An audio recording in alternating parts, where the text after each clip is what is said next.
West Tigers fans, welcome in to another episode of the West Tigers Live podcast. I think the audio is up on the stream now. Let us know in the comments at West Tigers Live. Give us a follow, please. We're in the 1800s on YouTube, so please give us a like and a subscribe on YouTube.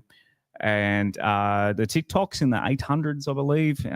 Instagram's going well, Facebook. So at West Tigers Live on all of those. All right, sounds all good. We're the mixer decided to not join the stream until now, but we're all good to go. Mr. Bashara, how are you this evening?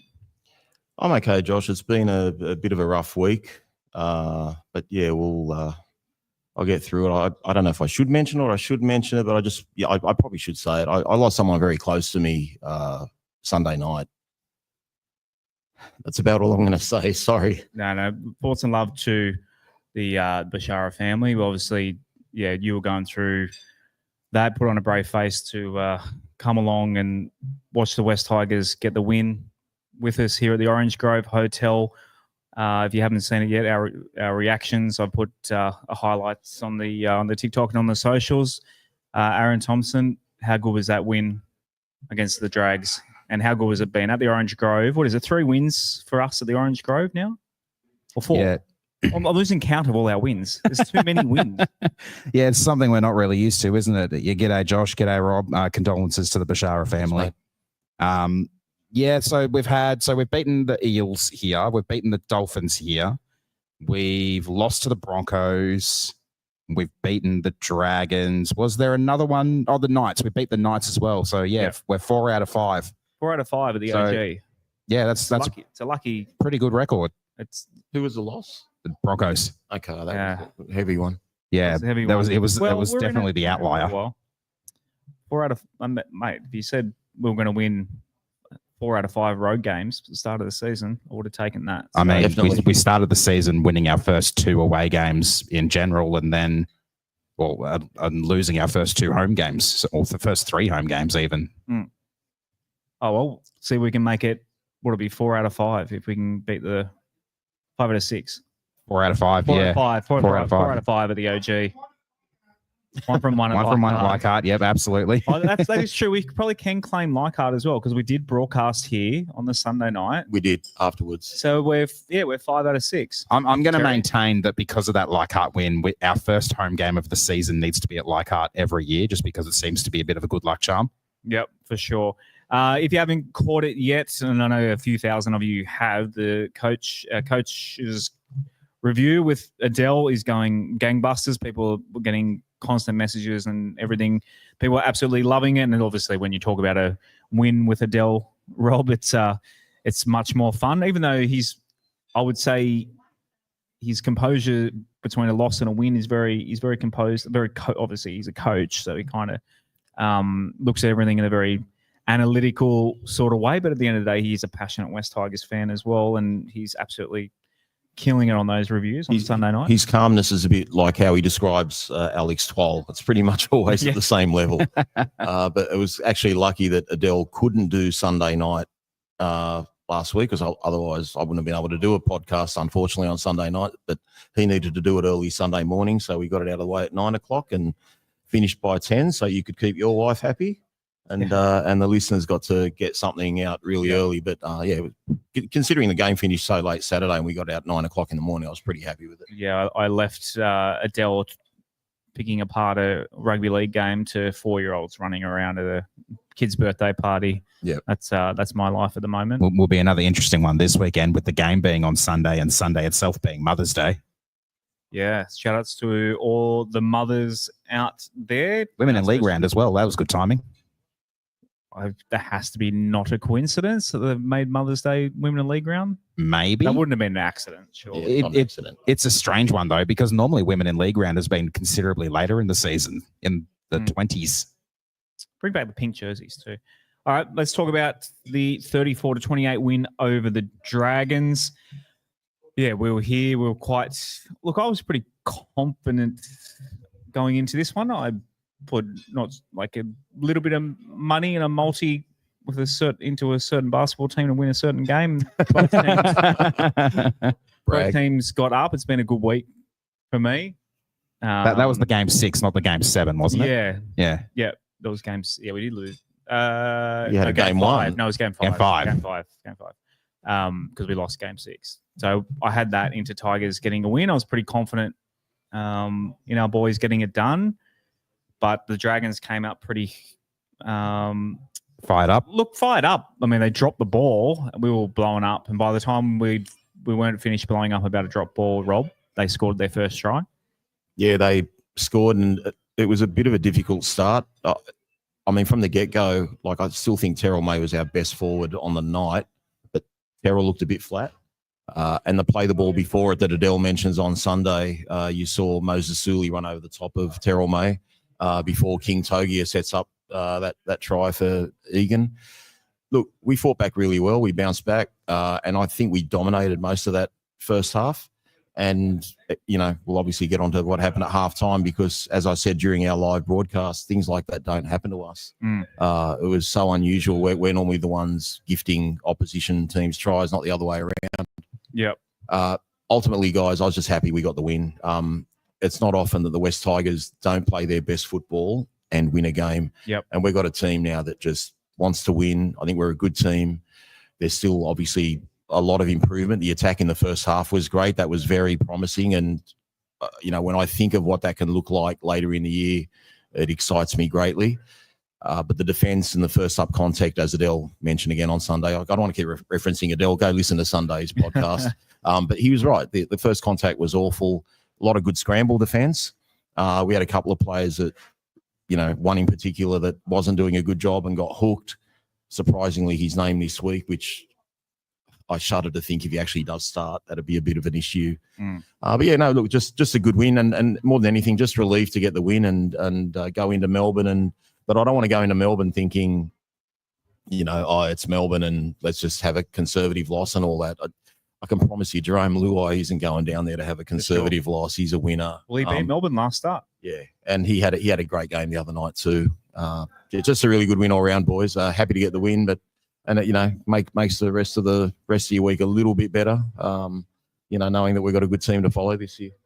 100%. As the start of this game, obviously, Dylan Egan getting one early, but I feel like this year this team, they don't drop their heads like West Tigers teams of the past, and we bounce back pretty quickly with a nice little try to Charlie Staines 5 minutes later in the 10th minute. So basically and then Adam, the way he slotted the goal, 6-6, kind of felt like, okay, the game can kind of start now. So after 10 minutes, it was 6-6, but a nice little try to start for Charlie's return. Yeah, so that after that first 10 minutes, it kind of felt like the team hit the reset button a little bit. And you're right in regards to, I do think the team in previous years conceding a try in the 5th minute probably would have got them to their heads downstage. But with the winners they brought to the club, with the players who've been brought to the club who are not the back down when the going gets tough sort of players, they'll get in the grind and they'll stay in the grind. And the fact that we hit back twice fairly quickly after they scored tries to take leads was a good sign for the Tigers. And great return for Charlie as well, scoring not only that first try but scoring a second one a little bit later on. I was really happy for him in the game that he had. But yeah, one of those grindy sort of wins where the team's resilience was put to the test in the later stages again as well. They hung really tough and really gritty. Odds were certainly against them towards the back end of the game as well, once the possession started to really turn in the Dragons' favour. But this is the team we've got now. This is the team we've got that we can be proud of. I'm going to put you on the spot, stats man.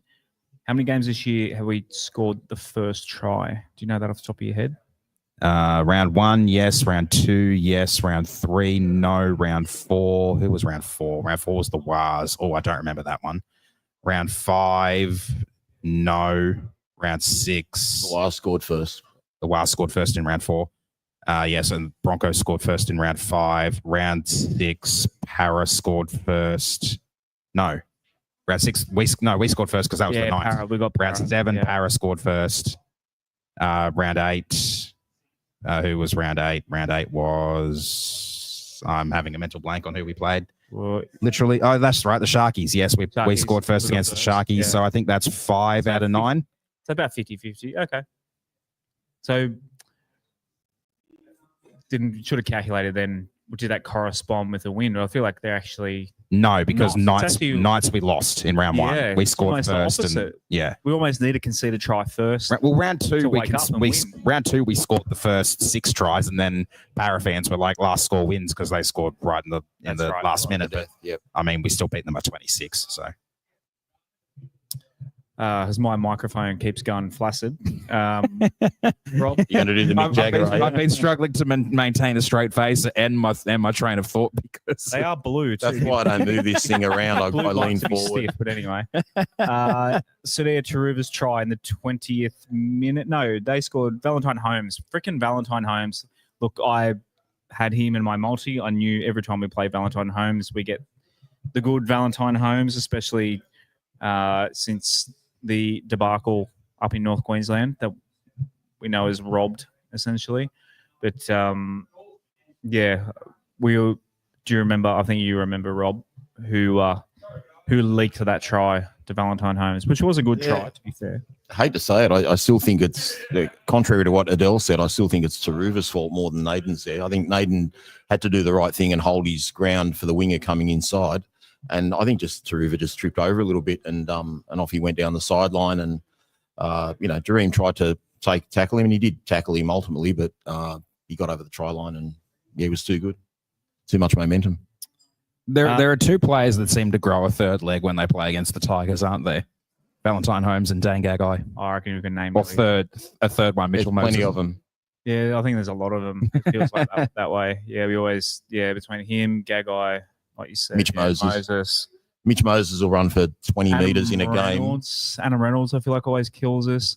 Krisen Inu comes to Felipe mind. Mateo, Tony Yeah. Williams. Krisen Inu, obviously Frank 2011 Pritchard. semi-final. Yep. Obviously, he scored that try that shouldn't have been allowed, Correct. and then he kicked a field goal against us for the Bulldogs. And he was in that years later. famous Jared Hayne game in 2009. Christian Inu was in that game as well. Recently retired Raiders hooker whose name escapes me. Josh Hodgson. Hodgson, that's the one.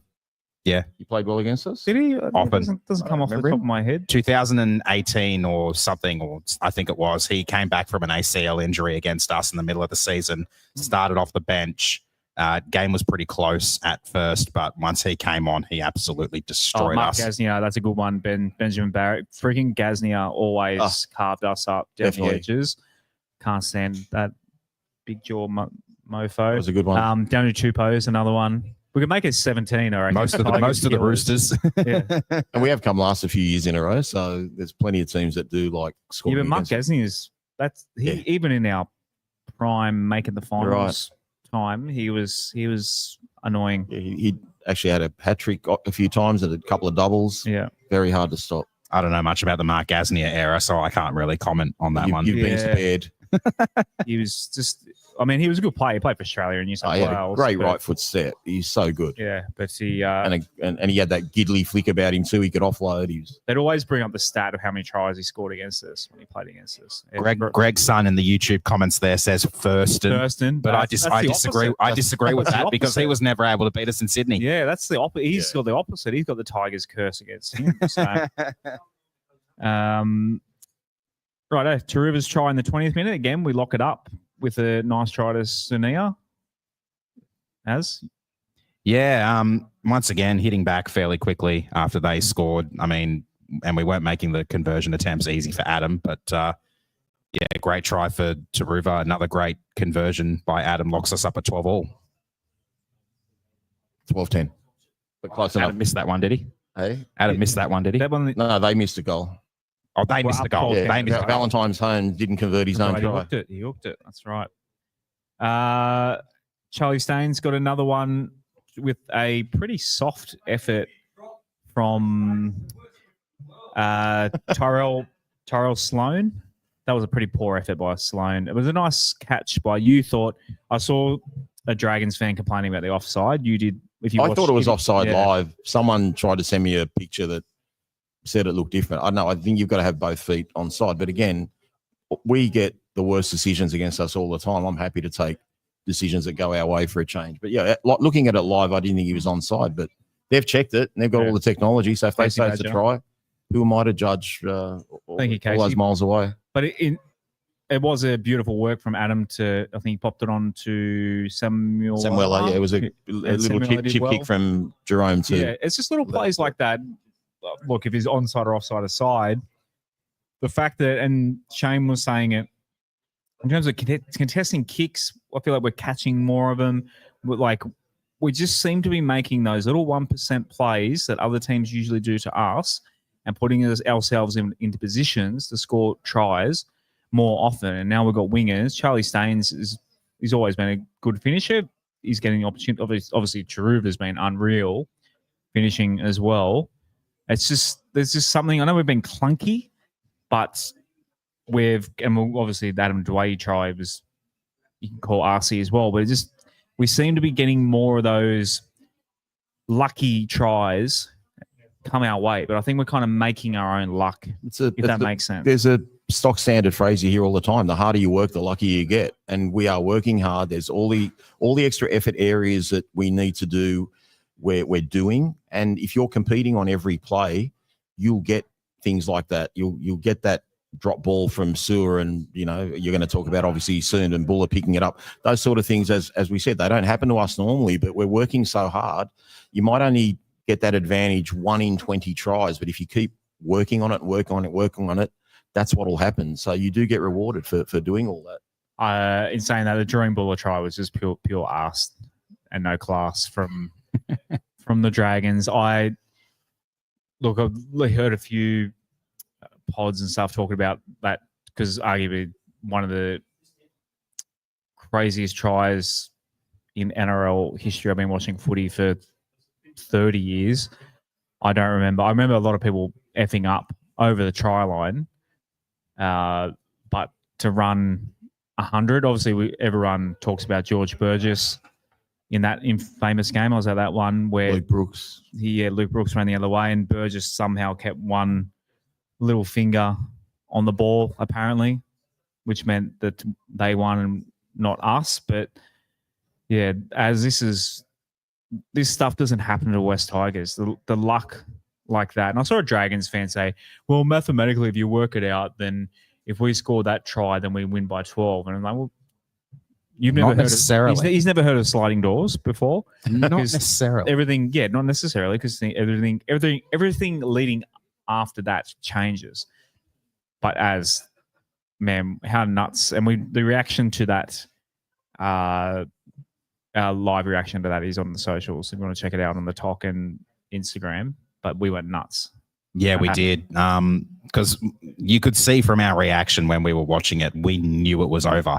We knew that they were going to score, because they had something like a 3-man overlap and clear air in front of Sewer. And then, yeah, you got to give Sewer a bit of credit, because he put in a try assist for Jerome Buller, because he technically kicked it because it bounced off. It came off his knee. His hip, yeah. So, and shouts to Seyfarth for not giving up on the play. Not that it, Oh, did Seyfarth pick it up? No, he didn't pick it up. Seyfarth was the one who was going in for the tackle. Just going in for the tackle. There's just that's that effort area that we're talking about. You just keep doing it. You might get 1 in 1,000 go your way, but it went our way. Yeah, that time. And Jareem being alert and not being lazy. And again, it shows you, like Terrell Sloan. I don't know if he's slow or if he just gave up on the chase, but Sloan never really he didn't put that effort into chase, whether he's going to catch him or not.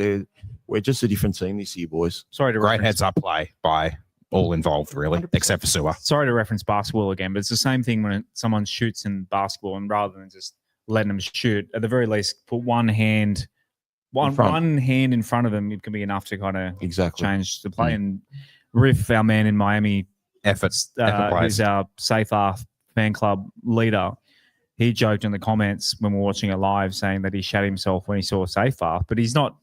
He's joking, but like you said, actually a fact. It's made a difference. It was enough. He's in the peripheral vision. It's just changed something that just that little bit Sewer did. Yeah, it's like I said, we're making plays to make our own luck, and I think that one is just a tiny. That's like back at 100-1 winner. Exactly. Yeah, exactly right. We're getting those $8 to to use a racing term, those $8, third or fourth favorite getting the win. Think of it this way: we so often end up finding ourselves sitting here, or sitting at home, or sitting wherever we've been doing this podcast, talking about the bounce of the ball not going our way. Not just last year, not just the other 2 wooden spoon years, but even before that, there were just so many games where even when we were in or around the top 8, the bounce of the ball just still wouldn't go our way in one way or another. And this year, for the most part, there's been quite a bit of a turnaround when it comes to that. I mean, we're still copping a lot of dodgy decisions from the referees. We're still got a few players who need to nail some of those 1%ers and get a little bit more of that footy IQ. But the screws are starting to turn ever so slightly, a bit more in our favour, where we are starting to get a little bit of those bounce of the ball moments. Good comment, Emmanuel here. We did think in the lead up, so here is a little bit of karma for Dragons fans. We thought there was a forward pass in the lead up. Yeah, I remember you saying it. I haven't really paid attention to that. I'd need to rewatch it. Yeah, that was me. To be fair, I yell at almost every set of the opposition attacking, but yeah, I thought there was a forward pass in the lead up. It really was a magic moment for us in Magic Round, and for St. George fans, it was tragic round. It was so bad. Like that, honestly, I would have fallen apart if that happened to us. Riff says, "Don't suck up now. Hand back your Shamrock's jersey." Shouts to the Dundas Shamrocks. What do you say? He goes, "Hand back Shamrock's jersey." Oh. Safe halves, former Shamrock as well. I think he's woken up and seen what you posted in the Discord earlier today. What did I post? Something about a swap. I said a certain player swap for a certain Titans player. Back row. Yeah. Suggested maybe. I think Riff Raff's woken up, seen that, and he's not happy. I stand by what I said. Righto, second half, Jacob Little. I mean, do we start adding him to guys that seem to cover? Because he played pretty well from He's memory. playing great. I wouldn't add him to that. Leeds. I wouldn't add him to that list because he's actually had a really good season off the bench. It was the game against the Dogs, I think it was, early in the season for them. He came, it might have been round 1. He came off the bench, absolutely brained it. Yeah. They got a sick and got them back into the game when they were well and truly out of it. And then they almost ended up coming back to win, mainly because Little came on and had an absolute belter of a game. Yeah, I love Leeds still.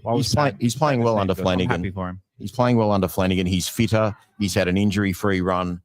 If anything, now he needs more minutes at the Dragons. That was his main issue with us. He just kept getting. Yeah, he was, and a lot of our fans put him down, saying, "Oh, he's no good. His service is no good." Who cares when you're doing what he does and scoring tries out of dummy half, backing up tries and scoring 30-meter runs and scoring. He's a great player. I think being a bench hooker to Damien Cook suits him a fair bit. I'd have it the other way around. He's got really good impact. They've got to flip it, mate. Cook's on the way out. Yeah, how old is he? I don't know how old he is, but I mean, just who's playing better? Like what did Cook do the other night that hurt us? Probably 33. Yeah, fair point. Like Cook didn't really hurt us at all. And Cook played in the 2014 grand final, so he's got to be. Did he? No, he didn't. No, he didn't. He? No. Isaac Luke did. No, it was IP Coruscant. Isaac Luke was suspended. Oh, that's right. That was Appy Coruscant. I think it might have even been his debut game. But he was a St. George guy originally, Damien Cook, and he went to South later on. So I'm looking at he went to Canterbury. He's gone South, Canterbury. Canterbury after South. Canterbury after South. And when was he with Canterbury? He was with Canterbury in about 2017 from memory. I still remember him. No, he was gone to South by that stage. I can't remember, mate. He's been everywhere.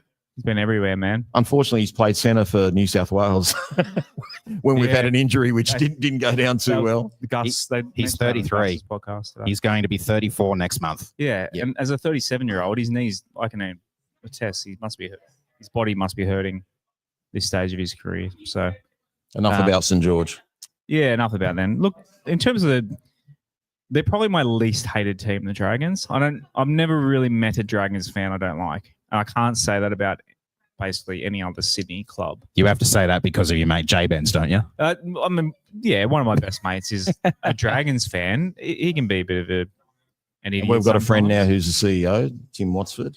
Oh, yeah, former Supercars. But they've got a lot to look forward to anyway. They've got like the Couchmans coming through. That King Togia had a really good debut with 2 try assists. Hamish Stewart, the lock, he's keeping DeBellin out of starting in the game. So they've got a lot to look forward to. They've got some really good young talent coming through, and they've got a right mixture of experience there with guys like Gutho and Valentine Holmes, and to a lesser degree, Cookie. Yeah, they've got plenty there. What I like about the Dragons too, not to give them too much of a compliment, but I feel like their fans are thick and thin compared to your Parramatta. We've seen the Bulldogs come out of the woodwork. I feel like even when Dragons have been going poorly, I feel like they stick by their team a bit more than the other Sydney clubs. The only thing that really keeps Dragons fans away is rain. I notice a lot of their Wollongong games when it rains, they're nowhere to be seen. But for the most part, they do show up. So. I mean, not unless it's a Leichhardt game. Knights fans will show up if it's pouring down rain. Yeah, there's nothing else to do in Newcastle. Para fans showed up even when they were getting the wooden spoon. Knights is another one. Everyone's like, oh, Knights fans are so loyal. They're a whole city for one team. Correct. If you live in Newcastle, unless you've already got a team, you're going to be a Knights fan. So everyone says, oh, Knights fans are loyal. Yeah, they got the whole Newcastle's like 500,000 people for one team. Is it really? Is there really that many people in Newcastle? Google it, I'm pretty sure, because Central Coast is 300,000. It's got to be more than the Sunny Coast. So I reckon 500,000. That's my guess. In the Greater Hunter area. And then you got if you go further north to Taree and your Port Macquarie, so they're probably Knights fans travel down as well. Anyway, back to the Tigers. The second half, Dragons got back into it, Rob. But I don't know. I didn't feel we were nervous at the end there for a little bit, but I felt this team, we should have been in control of this game, and we kind of were.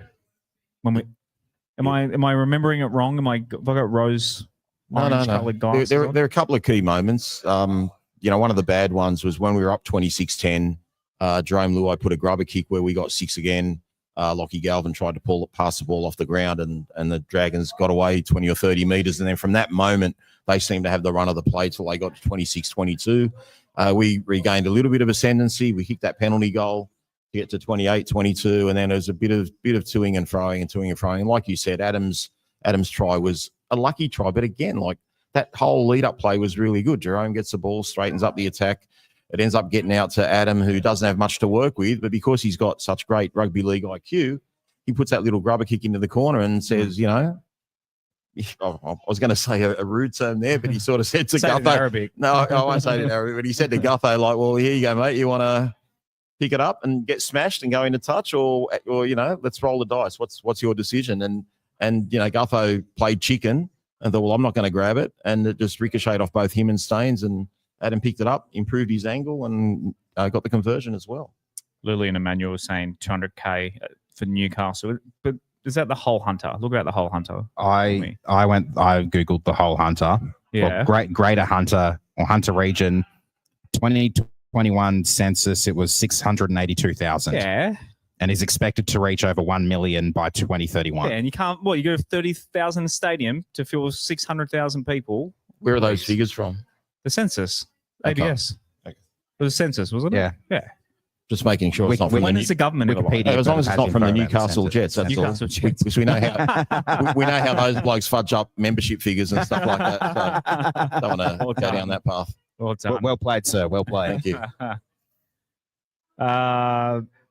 It was another one of those games as well where we came out really sloppy at the start of the second half, and that seems to have been a little bit of a trend for us because we also conceded a penalty off the second. 2 penalties in that first minute. Yeah, and the first one was off the second play of the half or something. So It was. There are a few issues there that the team still needs to clean up, but the grittiness and the determination and the never say die when they were coming at us very hard in the later stages of the game there. And I do agree with you in some regards we were the better team, particularly in that first half, because I don't remember a lot of what the stats were, but I was reading them out in the stream at halftime, and a lot of them we were in the lead.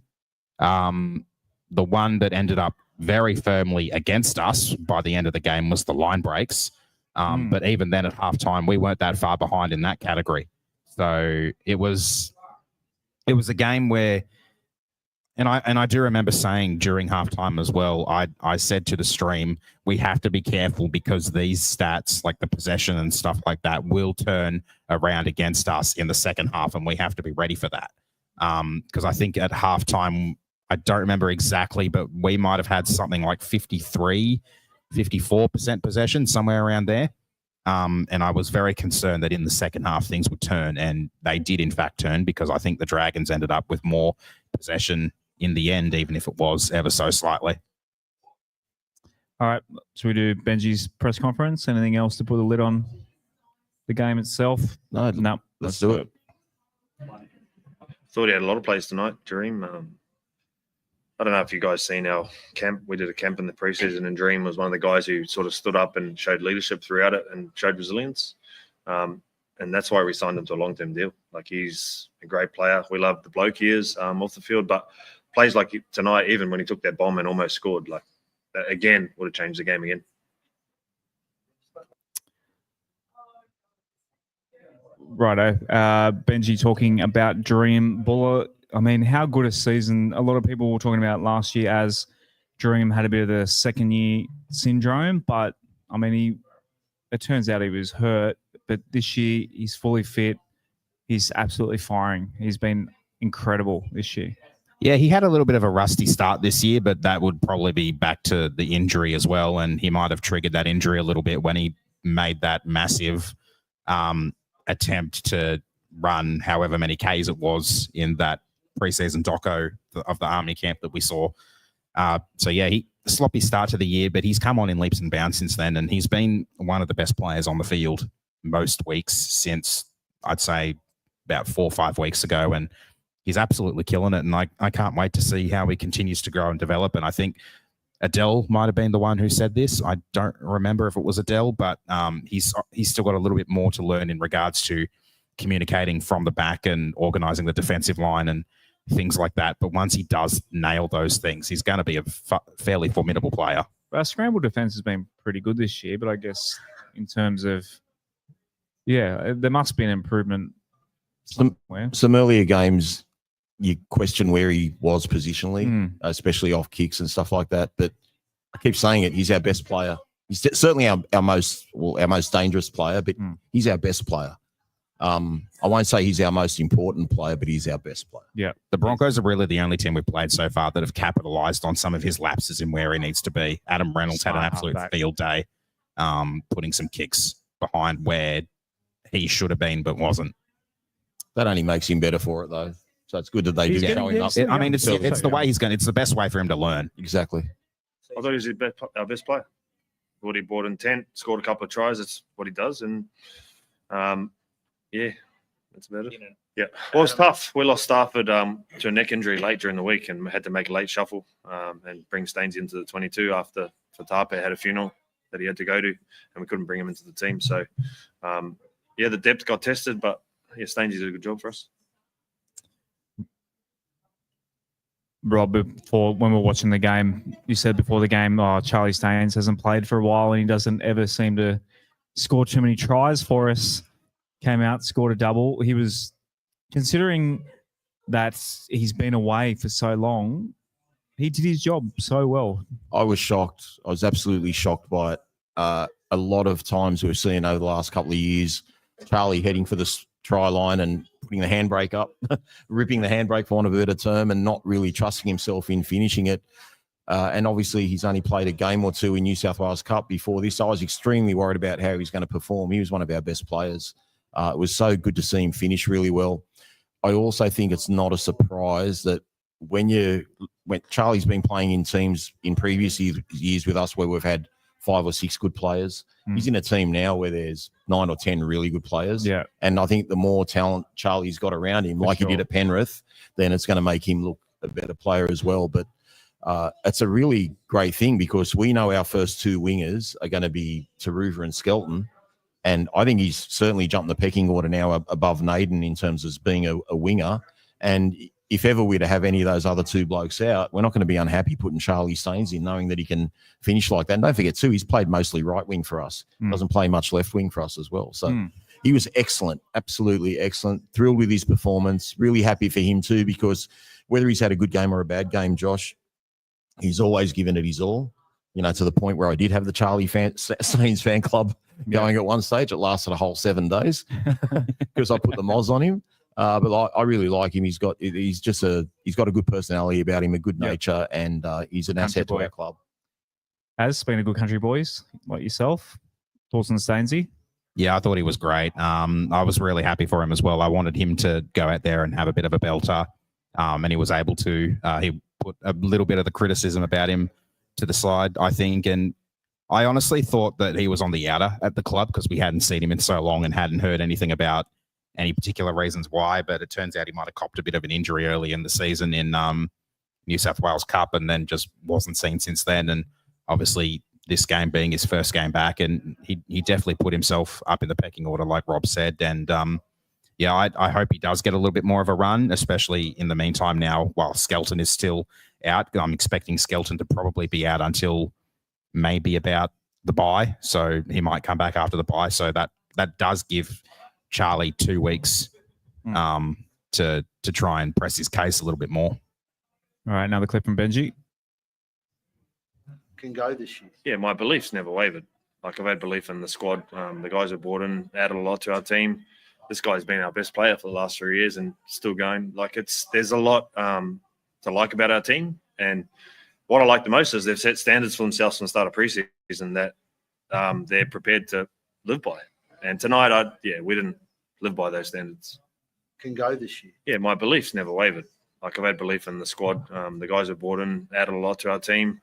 This guy's been our best player for the last 3 years. And actually, they played it twice there. Rob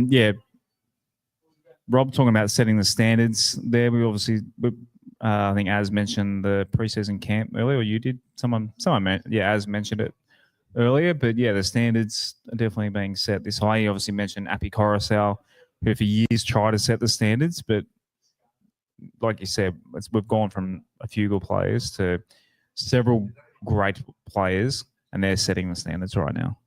Had that scoreline been a 2-point loss, I think we all would have been filthy and we would have been hypercritical of a lot of players and a lot of things we did wrong. The fact that we won shouldn't sugarcoat a lot of the bad things we did. Normally when we win, Josh, I struggle to pick a 3-2-1. For me this week, there were 4 standout players and there was no one else I could have considered, where normally when we've had wins, I really have a hard time picking who our best was. So there's certainly some areas we've got to improve on, but it's good that Benji is saying the right things, because if, he can't just say, oh, that's great when it wasn't great. The contact was awful. The attack was great. I thought the first half attack was, man, that got me excited, that first half. That's what we've been waiting to see, in particular from Jerome Luai, for 9 weeks, and we finally got the best version of Jerome Luai. There's plenty to like about what Benji's doing. That said, and we'll get onto it when we preview the game, if we're talking about setting standards, I don't know how Brent Naden's named at centre this week. All right. Aaron, anything to add to that?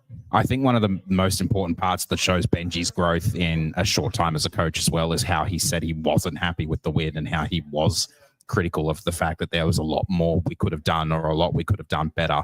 And I think that's a really good sign from him moving forward as well. And like you said, Rob, with the attack clicking a bit better in the first half, it's great that we've finally been able to see that. It's great that the team have finally been able to get something moving. Good time as well to get things moving a little bit better, and especially in attack, considering the opponent we have coming up this week. But I'm really excited to see how much better things can get once things start to click more. And it's another one of those cases where we need things to click on both sides of the ball, attack and defensively in the same game. We've gotten that I wouldn't say we've gotten that. We've had a couple of games where we've scored a few points and kept another team to almost none, being the Knights in round 6 and the Eels in round 2. But in both of those games, our attack was clunky as anything. So we finally saw a bit more of a slick attack, but the defense wasn't quite up to the standards set earlier in the season on the weekend. Good point here from Big Screen TV on the comments. He said, I think we felt the Golden Point game is slightly shorter turnaround. We're kind of, Benji mentioned that in the press conference as well. I think he mentioned he does, but we haven't mentioned it yet, and that is true. I mean, Terrell May played, 87 minutes? 84 minutes. in an 88-minute game. Yeah, so, and a 6-day turnaround plus travel. Adele always says how much the travel does actually take out of, I mean, Dragons have to travel as well, but they played on the Anzac Day Friday. Yes. Yep. Yeah, so they had an extra couple of days. They did. More rest than us, and they got carved up. So They got destroyed. So I would. So they were rested already. Yeah, they were rested already. They were always going to be looking for a bounce back. Yeah. This week. First thing I said on the socials was, what an emotionally draining and, physical effort it was against Cronulla, and it's going to be hard to back it up. That's literally the first thing I said. I wasn't worried so much about St. George. I knew they'd bounce back from the Roosters shellacking, but you have to wonder, can you get back up again? How much of a toll is it going to take? And that's what makes this win so special. That's why there were a lot of guys that weren't at their best. That's why there was some poor contact, but we're just sticking it out. We're not giving up, no matter how we're good or bad. And I keep saying it, good teams win when they're not at their best, which makes us a good team. Is Benji talking about that now? Yeah.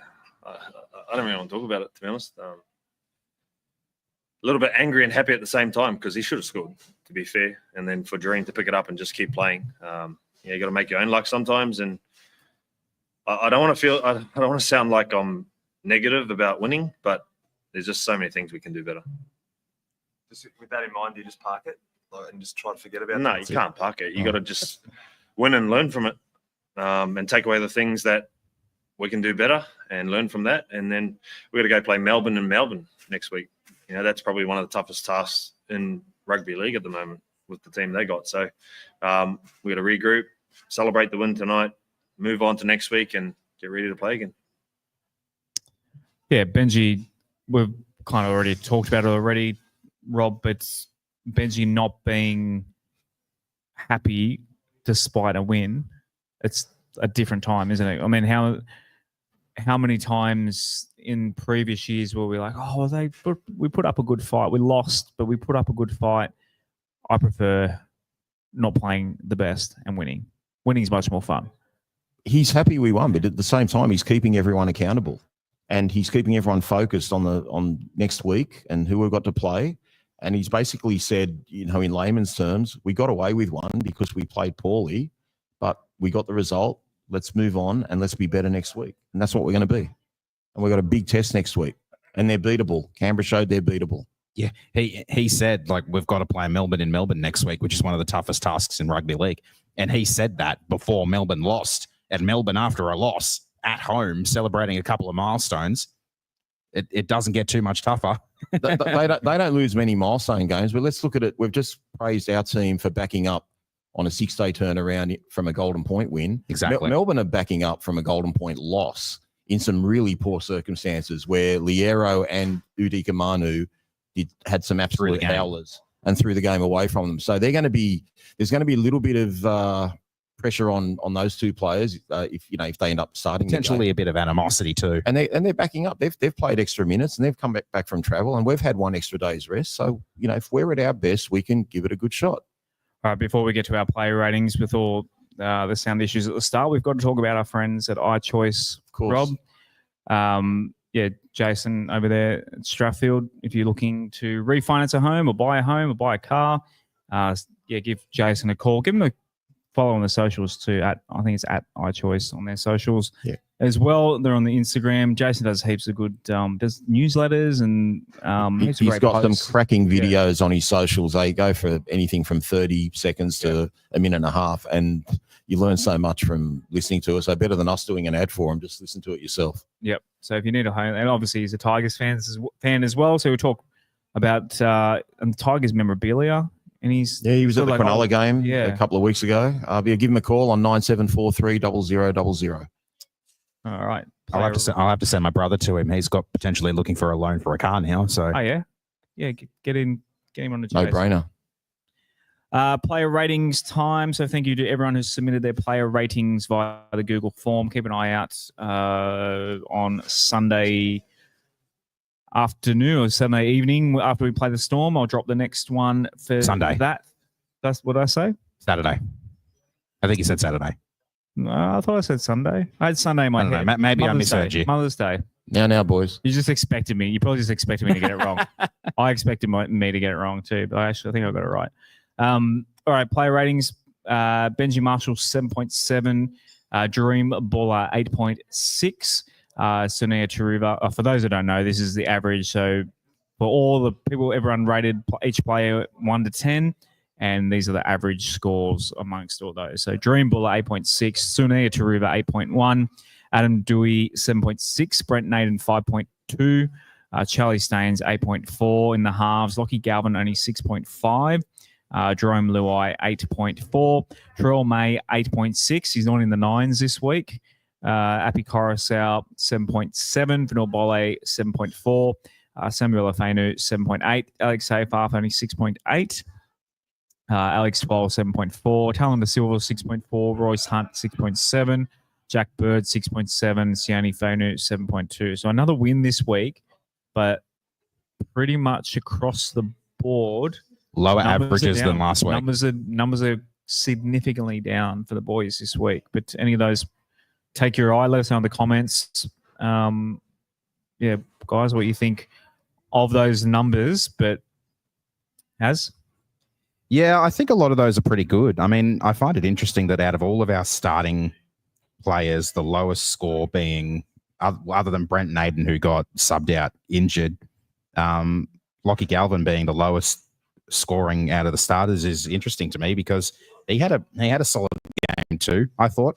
And I didn't touch on it earlier, but Samuela's try that he scored in the first half was an absolute beauty as well. Yep. I could feel the Samuela try coming. Looking at it live, we didn't think he had grounded it because it didn't look like it was possible for him to ground it. I thought he grounded it. Really? I didn't think he grounded it. I didn't think he wouldn't lie. You were blinded by the waves. defender going back. So it's hard to see, but just the way he dived simultaneously where the ball should have been, I thought it was going to be a try. The way you I went on his reaction. We didn't celebrate it all that much, or I know I didn't celebrate it all that much because I was really concerned about it because it did look like the ball had bounced, but I mean, it was a really good piece of play, really good chase, really good commitment, and I'd probably give him an extra half a point. He was in my same game multi, so I probably went off the hardest. But after it was, when was the last time you got a multi after 32 minutes? That was insane, crazy. Yeah, I will say one thing. I think that's probably the highest score that Jerome Luai's got for the year. So that shows you. Yep. On the back of what was his best game, I think, against Cronulla, this actually topped it by a mile. So Jerome Luai is hitting his peak right when right when Origin's around the corner. Might have left his run a bit late, but he should be in there really. Yeah, Lockie Galvin 6.5. People obviously is on a scale. The standards are lifted high. Obviously, people angry. People want to see him. He's kind of commanding big money, I suppose. So people are kind of putting these big expectations on him. They're expecting him to kind of be a superstar every week. But yeah, like as said, I don't think he had a 6.5 does seem low. He did his job. He got ragdoll a couple of times by Luciano Leilua, which didn't look good. But yeah, mate, we're not winning without him. So you kind of have to expect small players to get ragdolled by Luciano. Yeah, he's still young. He's still got to get better in defence, but happy to have him in as number 6 every week. I think Adam could have pushed him to the 8s. I thought Adam. I agree with that. I agree with that as well. I think Adam had a great game. Api Coruscant 7.7 probably could have pushed him to the 8s. He made some good defensive plays and he was on for a long period. Yeah, so that's the first time he's played that many minutes straight for a while. Yeah. Poor Alex Seyfarth under 7. I guess he did give away a penalty at one stage, didn't he? And that number's probably high, given Riff gave him a 10. 10 probably, yeah. Probably gave him an 11. So after that, we calculate a 3-2-1 score for you guys, plus Rob and Az will give their 3-2-1s as well. So based on those numbers, Luai and Charlie were exactly the same average. So I have to give them a point each. Terrell May got the 3 again. Dream Buller got the 2. So, literally Charlie and Jerome were out of, I think it was 40 odd votes, landed on this exact same average to every decimal point. So, what's your 3-2-1 for this week? So I gave my 1 to Charlie Staines. Like I mentioned earlier, great comeback game from him. Bit of a statement game as well, to try and press a case to get a little bit more game time this season. And like I said, I was really happy for him, and I thought he had a really good game. My 2 I gave to Adam Dewey, just his game awareness. He got the conversions, or only missed 1 conversion, I think, in this game, maybe 2. With a little bit of overcompensation. But just overall game awareness, attacking prowess as well. Like Rob mentioned, the footy IQ that he showed to put in that try for himself. Really good game by him. And my 3 I gave to Jareem Buller, not only just for his, what's the word I'm thinking of? Banana. Hmm? I don't know. I don't know what you're thinking. I just threw a word out there.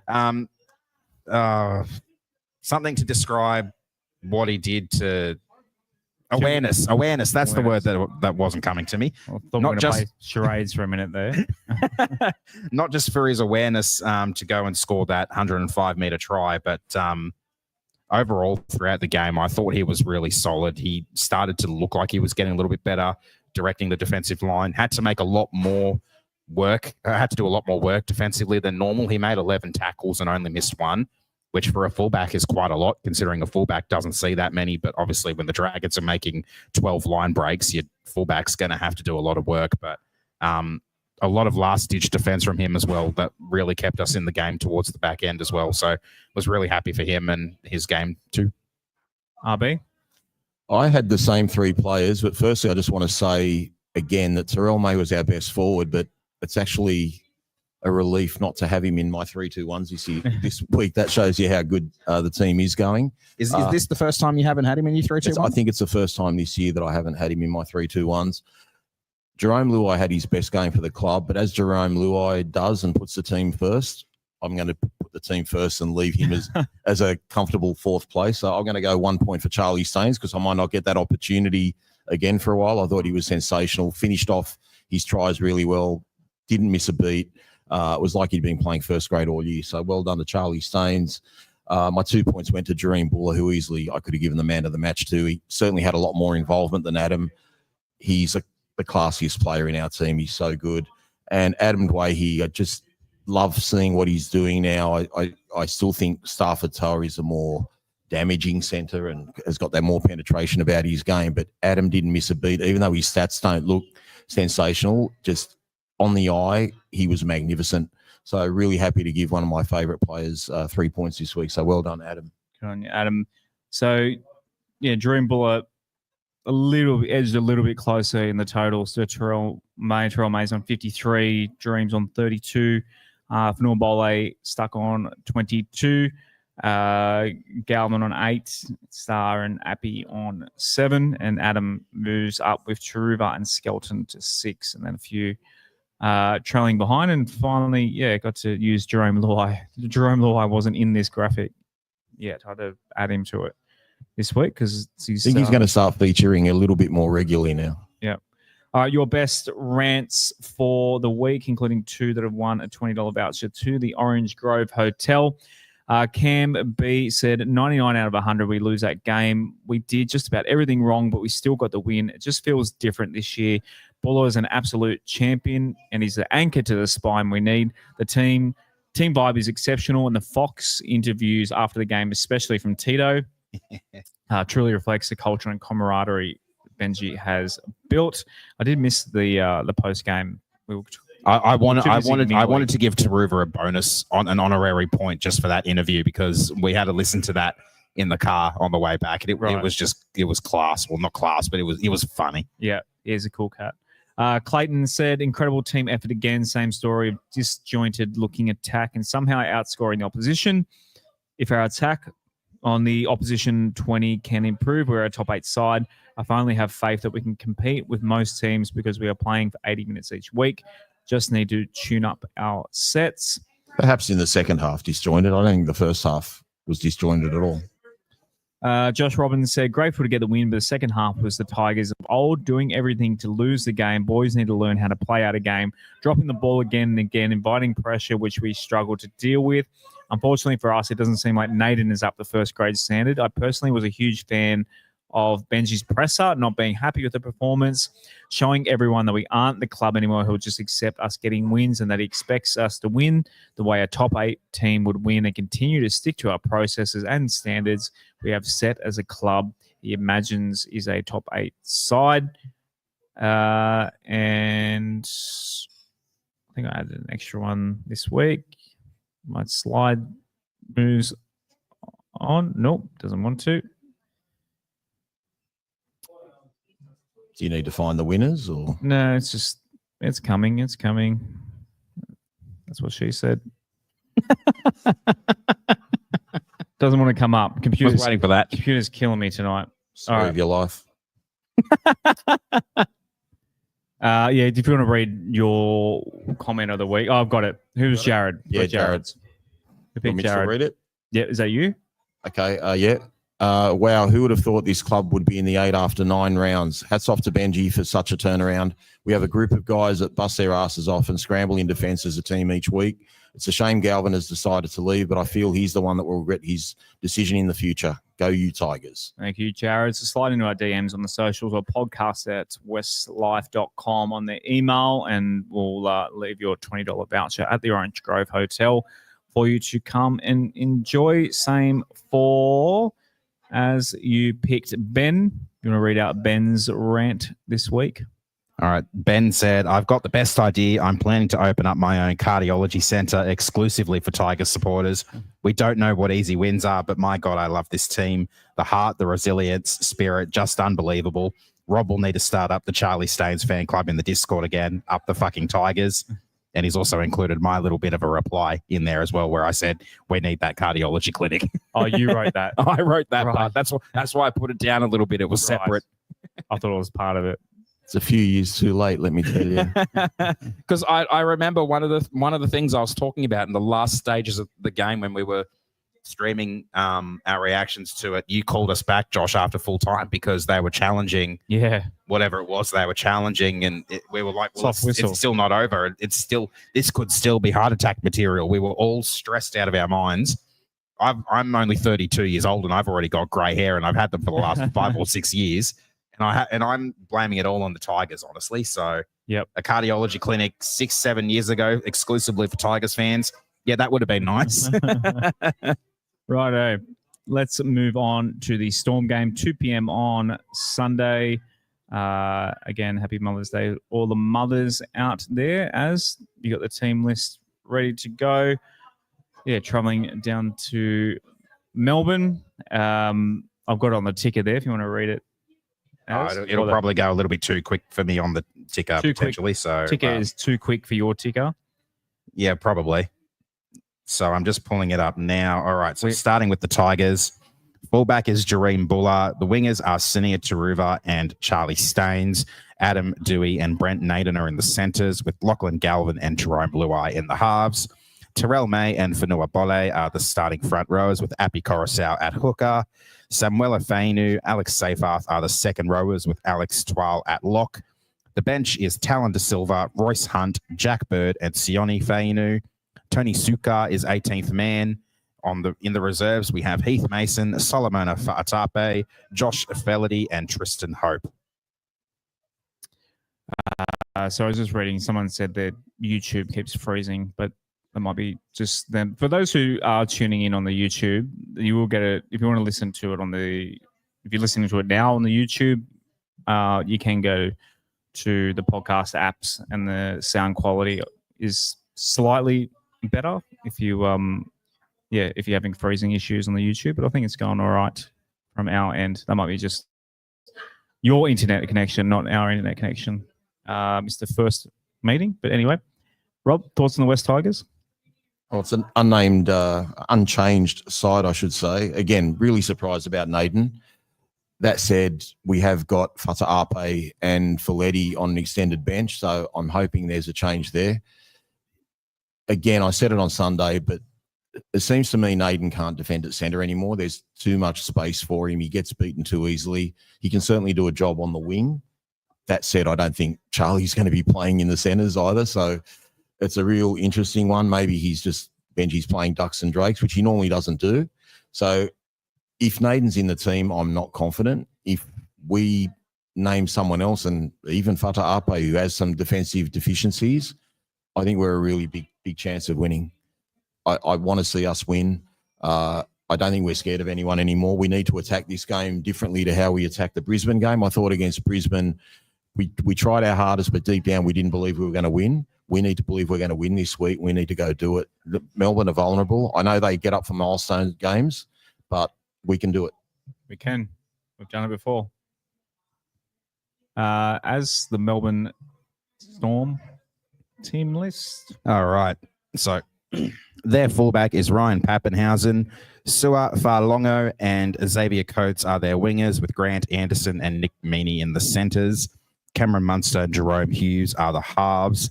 Stefano Utoikamanu and Josh King are their front rowers, with Bronson Garlick at hooker.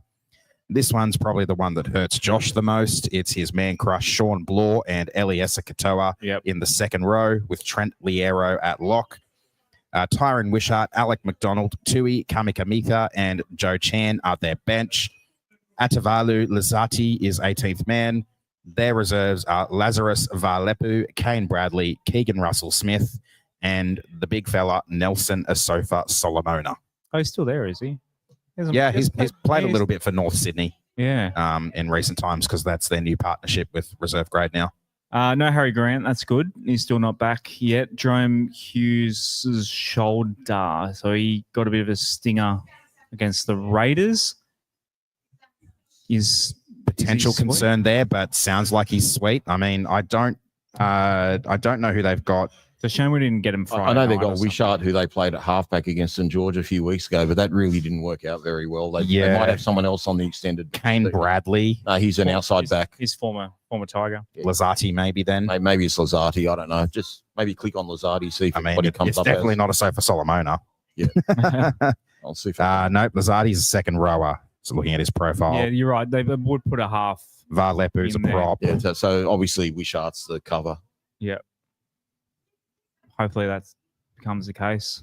We just need to make sure Samuela keeps running at Jerome Hughes as much as possible. He plays on that right side of Melbourne's. And I'm sure there's plenty of people out there like, I want to play against the teams that are at their best. I don't give a shit. I'll take 2 points however we can get it. We want to make the finals. You can only play whoever's in front of you. And how many games over the years have we had, like how many important games we lost Robbie Farah, or just, that's just a name that came off the top of my head. I'm just thinking of Robbie Farah during that 2019 run. I feel like Robbie Farah doesn't miss a couple of games. We probably make the finals that year.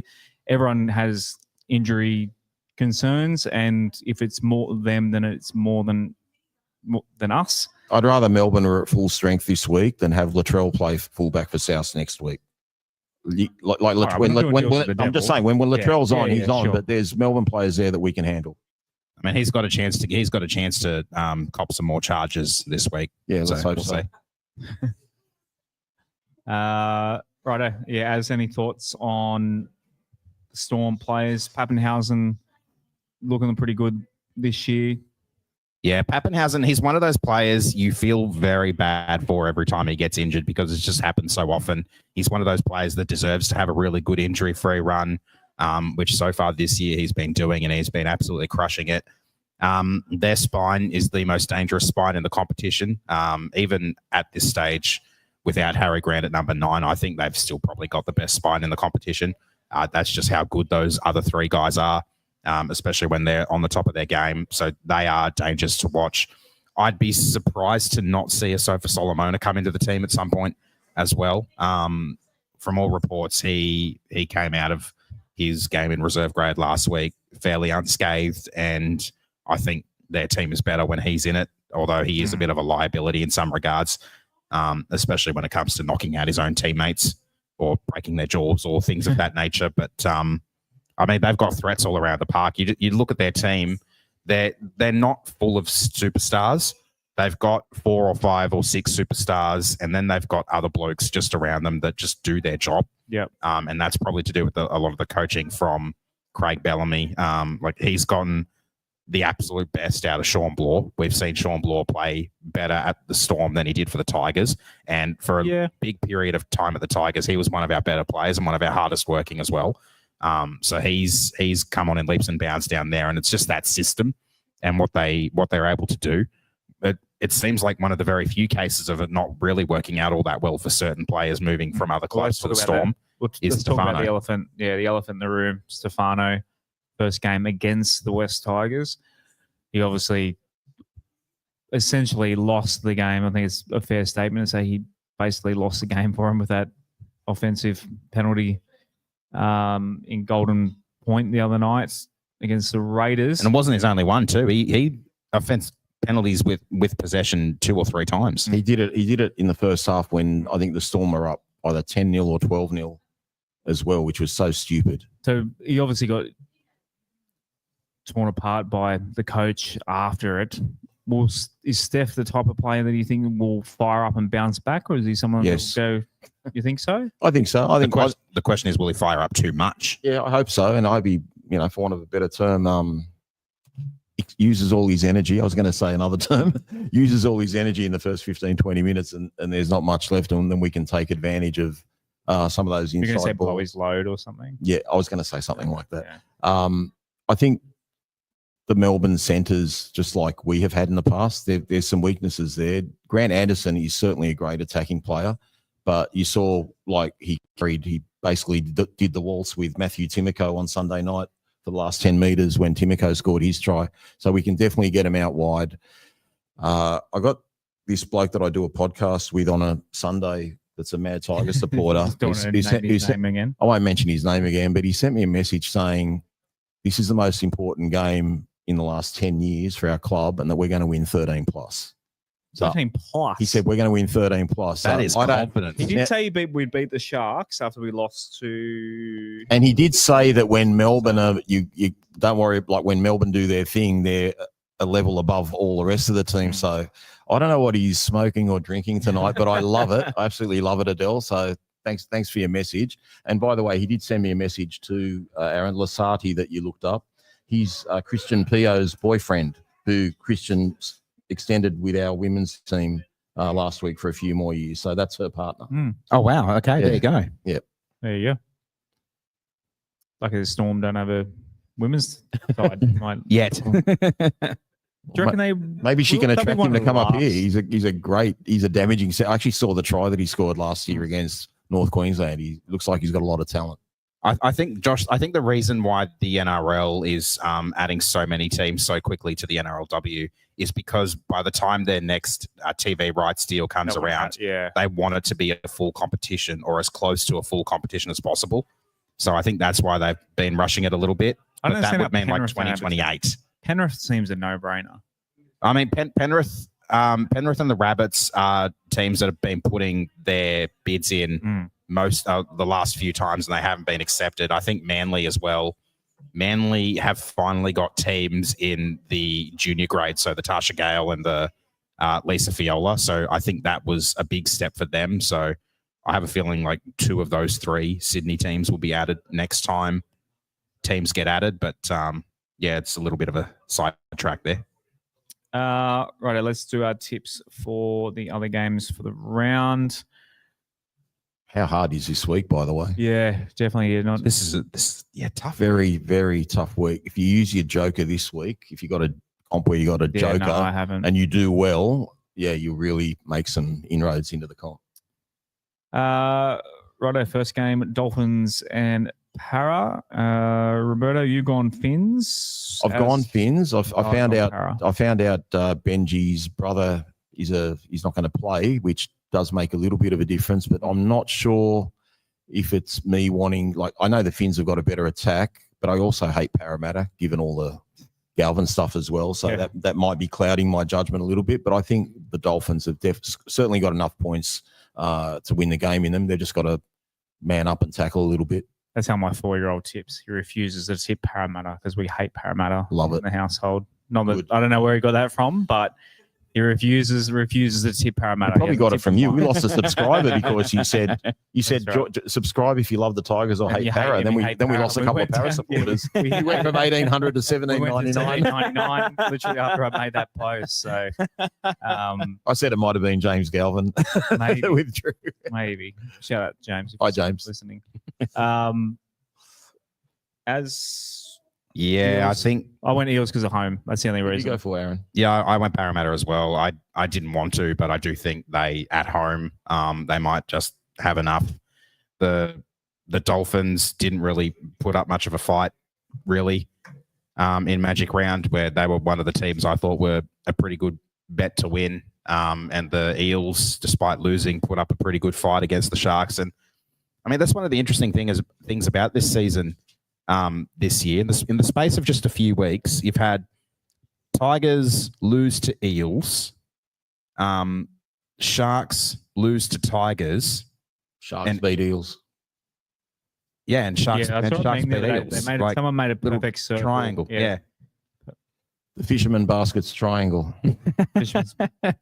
Knights v Titans. We've all gone. Isn't it weird? Isn't rugby league? It's a funny old game. That the Knights looked absolutely shot. Looked like they were trying to get their coach sacked. And now There is one big in. Jaden Campbell is back in for the Titans at halfback. He's quite a dangerous player, but Newcastle, I think if it didn't pour down rain at 18-0 after 15 minutes the other day, Newcastle were heading for 50 or 60. So they're in good form. They get a home game, and to be able to do something in front of their home fans. and as we know, there's 500,000 people up there, so they'll 135,000 cramming in. 35. They'll And also to Yep, bring up yeah. another stat as well, I mentioned this a few weeks ago. So far this year, in rematches of games that have been played earlier in the season, the opposite team has won. So in round 3, I think it was, the Titans absolutely put the Knights through the cleaners. Okay. So I'm going the Knights. I do not remember the Titans doing that. On to Rabbitohs Broncos. We've all gone Broncos. They're pretty heavy favourites. Despite this one is at Accor, isn't it? Yeah, Friday night at Accor Stadium. Be sure to lock your doors as the Rabbitohs fans will be out and about in our neck of the woods with that game on. But yeah, Latrell's back. Latrell's back, and he makes So- other players around him play better. And also the Broncos are in, like, that was a really bad loss the other day to Penrith, Yeah. especially given they scored first. I still think Brisbane should win, but they might struggle. This is another game that could go either way. Jamie Humphrey's a big in for Parramatta as well, considering his start of the season, and he was a very key part of the Rabbits. South. South. South. You said Parramatta. Yeah. Oh yeah, he was a very key The other dead shits. start to the South. Good start to the season. Raiders Doggies on Saturday. Where are they playing? In Canberra. GIO. Yep. Get your popcorn for this one. This promises to be an absolute belter. The second, isn't it? Second hosting first. Yeah. Yeah. This is a genuine top of the table clash. Rob and I have gone Dogs. You've gone Raiders. Yeah, the Dogs are just, it's hard to tip against them at the moment. I thought Preston was going to get off, though, to be fair. Yeah, that was quite. It's I his put my previous tips in record, yesterday. apparently. Yeah. So he's had Yeah. 2 priors. So this is his third and subsequent. So because of that, the grading, There's not a lot necessarily the grading, but the punishment increases a bit. Stupid system. So yeah. Yeah. Because it was a grade 1, if it was just his first offense, it would have been a fine. I think if it was his second offense, it would have been a fine as well. But because it's a third, it's like, well, you're clearly not learning from your mistakes. So At worst, it was a normal crusher tackle that was as gentle as you could have Yeah. crushed someone, for want of a better term. but it's hard to get a grade 1 overturned to a nothing. I mean, it's easier to get a grade 2 downgraded than it is to get a grade I don't know 1 what the line is, or nothing. we don't normally do all this Rob Sadama stuff, but I will say one thing. If this isn't an unders game, there's no game that's an unders game. This is going to be a dour game. I don't even think the winning score will get to 20 points. It could be a very interesting game, though. It could be a very entertaining game. Whether it rains or not, these guys will just it'll be a grind. So they are though. So big call. I don't know what the unders and overs are in that one. Dragons are hosting the Warriors in Wollongong. Yep. I've gone. Who did I tip? I've gone Dragons. Az has gone Dragons. You've gone Warriors. Yeah, I don't know. What Dragons seem to play good in Wollongong. I wanted to. If this is one I could have Yeah. gone either way. I know it Yeah. sounds crazy given their ladder positions, but I don't know. New Zealand don't travel that well away from home. They struggle against us. Mm. It was almost like a home game for them the other day, but they nearly got, beaten by Newcastle. Saints nearly beat us. I thought Saints had a lot of positives from the other day, even though they lost. So yeah, a hard one. You got to tip someone. I just went with New Zealand. Wollongong is one of those happier hunting grounds for the Dragons, and that's one of the things I'm basing my tip off. I think they will be expecting a bounce back. Like in King Tongia, I thought had a really good game, showed a lot of promise, and they've got a debutant in Loco Pacific Tonga coming off the bench for them this weekend as well, and I'm really excited to see how he goes because I've heard pretty good things about him too. So, what's his name again? Loco Pacific Tonga. Oh, good. I thought you were swearing at me for a second. Lily says Ricky's weak gutted dog is up against him. Who's the weak gutted? Did you see that video footage, guys, on the socials? By the way, so a Broncos supporter shouted out to Ricky Stewart while he was walking the sidelines the other night, "Salmon's a weak gutted dog," and he turned around, he just laughed and gave him a wink. Yeah, he's good value, Sticky. On to the Raiders. Speaking of, we've done Raiders. Oh, sorry, I clicked the wrong thing. Cowboys and Penrith Panthers. I've gone Cows. You guys are going Panthers. I am so mad at the Panthers. And I said it on the podcast last week. Watch this week that I don't tip them be the week that they finally get their shit together, and that's exactly what the bastards did.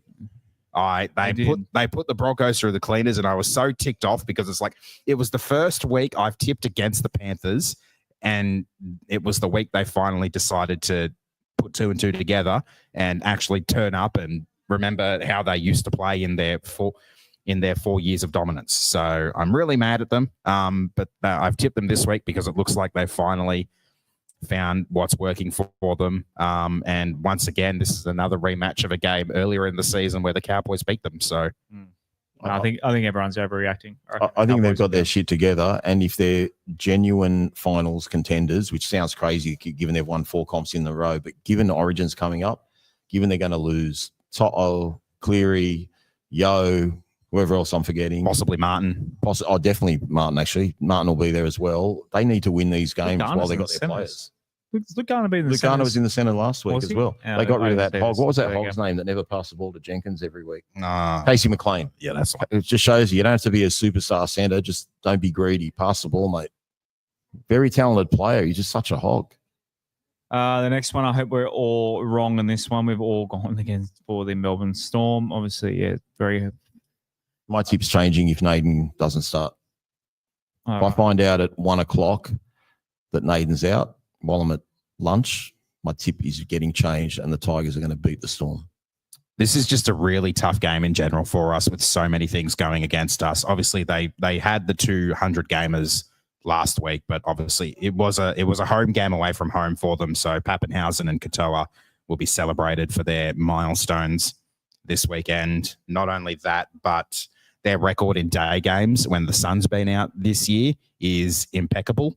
They obviously put the Eels through the cleaners in round 1. Pray for rain then. Yeah, probably. Because their only day game that they lost was the game against the Dragons in what was a very, very strange upset. But yeah, so in day games where it's been sunny, they've put the cleaners through the Eels, the Warriors, and Manly.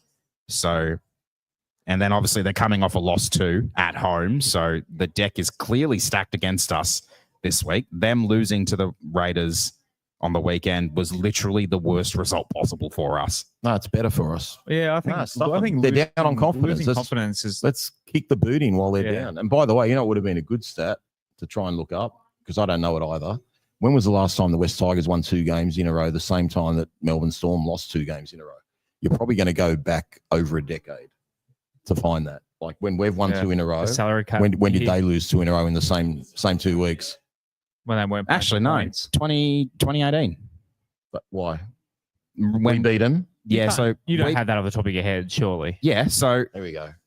You're counting of when we beat them. When we beat them, it's as part of them losing 2 in a row. But we also won the week before against Para. So they lost in round 4 to the Sharks, and that was the infamous game where Cameron Smith was sent to the sin bin at Shark Park for the first time in his career. And then, so that was the Easter weekend. We beat Para on Easter Monday. And then the next week, we played them as part of a doubleheader in New Zealand, beat them with a Benji Marshall field goal. Does that count? Us beating? Ladies and gentlemen, Manly Warringah have Jake Trebojevic. WestsLife Podcast has Aaron Thompson. Freak. Absolute freak. So 7 years. Possibly, but it did include our game. It did include our game, which is but that is the one I remember. Okay, fair enough. Speaking of Manly are playing. I just lost it. Then they're at home to the Sharkies. So the what was it? What was the grand final replay? 1973 or something. Rob, before my time. Who's that? Sharks and Manly 1973, Oh, and then 1978 with an extra time win. It's a good They guess one. had a grand final replay. See, I can stats man it up. Someone's telling me that the Storm didn't lose 2 in a row. So I just want to check. No, they haven't lost 2 in a row yet. I thought they had lost 2 in a row. They're about to lose 2 in a row. They will, because they won on Anzac Day against the Rabbits. So yeah, they will. They will lose 2 in a row.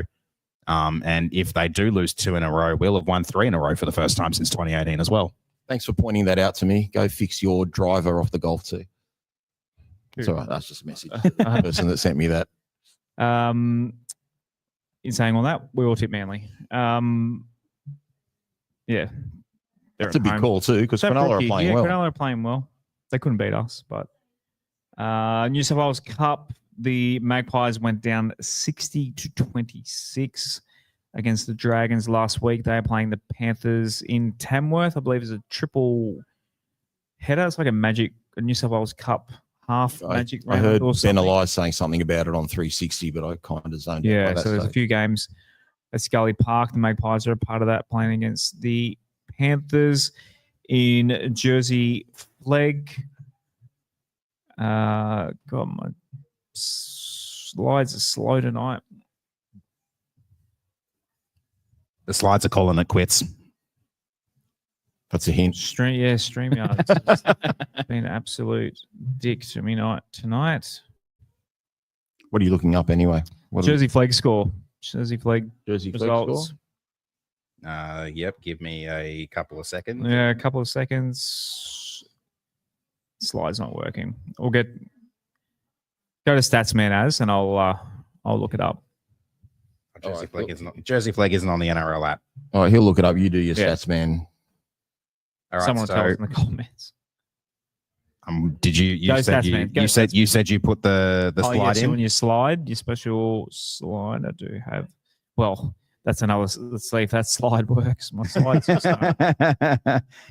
if you could get it to work, yeah, that's the key part there. There we go. So Jersey Flegg. Come in, Scotty. Come on, mate. Scotty, come around this way. You don't have to Patreon legend. You go in front of the camera to get that. I'd use my phone, but 56-18. Well, we should have just left that out, shouldn't we? 56-18 loss. Who they Bearer play, of bad tidings. They're coming up again. They're also playing the Panthers. Where's that game at? They're playing the Panthers at Parker Street, Penrith Reserve. Where is that? No idea where that is. Somewhere in Penrith. All right. Thank you, Scotty, the Patreon legend himself. I think Josh needs some help from Hayden Scott. Gotta love it when technology just doesn't want to cooperate with you. No, it's terrible, isn't it? Here it is. I have your graph here, as I believe it's a table for Magic Round. Yep. So this is even though I haven't written the updated like at the top, it is the Magic post of the ladder for post 2025 Magic Round. So the Raiders are now the best performing Magic Round team. The Panthers are now the second best. The Knights are the third. We are the fourth. So we're doing pretty good. But looking at teams 4, 5, 6, and 7, all on 8 points and all very close in the differential there, with us on 16, the Roosters on 15, the Broncos on 13, and the Rabbits on 12. The worst performing. Sorry, did you count buys as 2 points? No, so I that's why I've put like notes there for the teams that have played less. I haven't given them buy points. The Dolphins were the only undefeated team, considering they were 2 from 2 after their first 2, and now they're 2 from 3. And the worst performing teams are now Manly, who, even though they had the bye this year, they've still only won 1. The Eels, who have only won 1. and the Dragons, who haven't won any. And looking at teams that moved a lot on the ladder, the Knights were the biggest mover in an upward direction, moving from 8th to 3rd.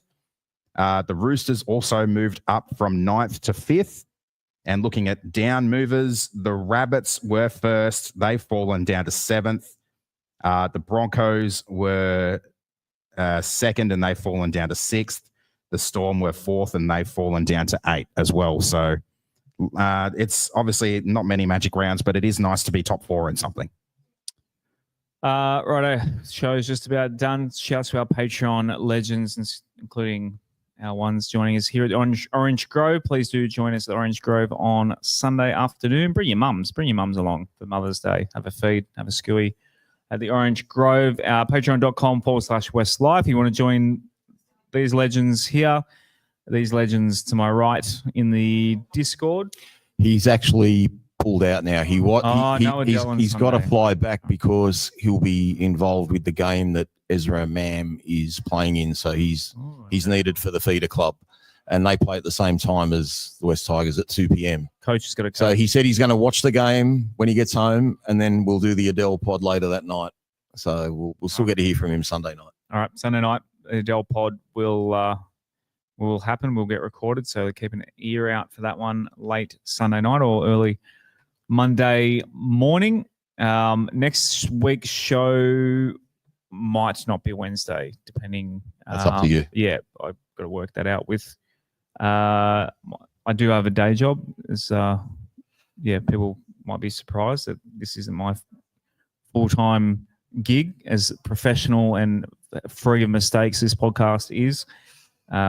It's not my full-time gig, but we'll work that out. We'll keep an ear out in the socials, but we'll be here on Sunday, Arvo. Before you sign off, I want to give a couple of quick shout outs. One to my mother-in-law who had a major operation yesterday. I hope she's getting better. And to my great friend Jason Farah, Robbie's brother. It's his birthday tomorrow. I won't say how old you are, Jason, because he wouldn't want anyone to know that you're turning 51. Younger or older than Robbie? He's older. He's older. Yeah, I think Robbie's the youngest. So happy birthday, Jason. And I just want to have a little bit of a rant. Everyone's saying that we're not going to get any West Tigers picked for Origin, which I know it might suit our 2025 season. It actually really disappoints me because as much as our team's going well and we're going to attract players to our club, I don't want players considering coming to the West Tigers thinking it's going to harm their representative careers. We've got 3 blokes that should be in consideration for Origin. And if none of them get picked, fuck New South Wales, I'll go for Queensland. All right? I'm serious. Like, we need Terrell May needs to be picked. Appy Coruscant should be picked. Yeah.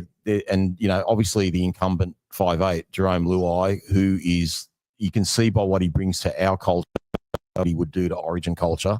You don't pick 2 halfbacks and you don't pick 2 right-sided players in the halves for New South Wales. So hopefully we at least get one Tiger in there so I can cheer for New South Wales. Otherwise, go Queensland. All right. I want to give a quick little shout out as well. News late this afternoon. Council? Yeah, no, not them. Screw them. Jake Trbojevic.